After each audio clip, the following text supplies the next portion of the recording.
Hi friends, ఇవాళ మునక్కాడ టమాటా పులుసు ఎలా చేయాలో చూద్దాం.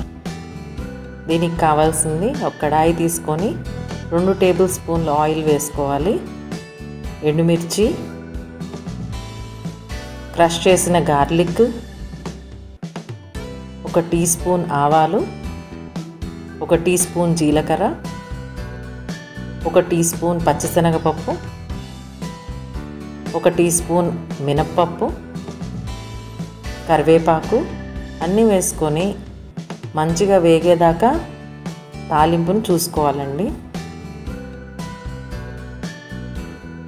తాలింపు వేగిన తర్వాత సన్నగా తరిగిన ఉల్లిపాయలు, పచ్చిమిరపకాయ, ములక్కాడ ముక్కలు అన్నీ వేసుకొని పసుపు, ఉప్పు కొంచెం వేసుకొని మంచిగా మిక్స్ చేసి సన్నసెగలో మూత పెట్టి మగ్గించుకోవాలి. ఈలోపు 2 టమాటాలు తీసుకొని చిన్న ముక్కలుగా కట్ చేసి కొంచెం మగ్గిన తర్వాత ఈ ముక్క మంచిగా కలుపుకొని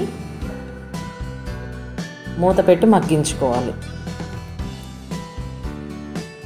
ఈలోపు చింతపండు, 1 నిమ్మకాయ సైజు చింతపండు నీళ్ళలో నానబెట్టుకొని ఉంచుకోవాలి. ఈ ముక్కలు ఉప్పావు వంతు మగ్గిన తర్వాత 1 టీ స్పూన్ కారం జల్లుకొని ఈ పులుసు పిండుకొని అందులోకి మిక్స్ చేయాలండి. ఈ పులుసు అనేది ముక్కలు మునిగేంత వరకు మనం పోసుకోవాలి.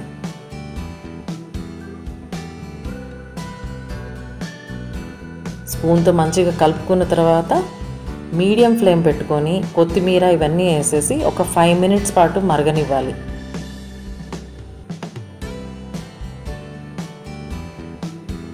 ఆ తర్వాత ఒకసారి ఉప్పు, కారం, చింతపండు పులుపు మనకి ఎలా ఉందో టేస్ట్ చెక్ చేసుకొని ఏది కావాలో అది కొంచెం మనం యాడ్ చేసుకోవాలి.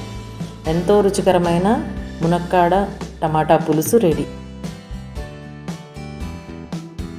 మీకు గనక ఈ వీడియో నచ్చినట్టయితే please like, share and subscribe to MRC Diaries.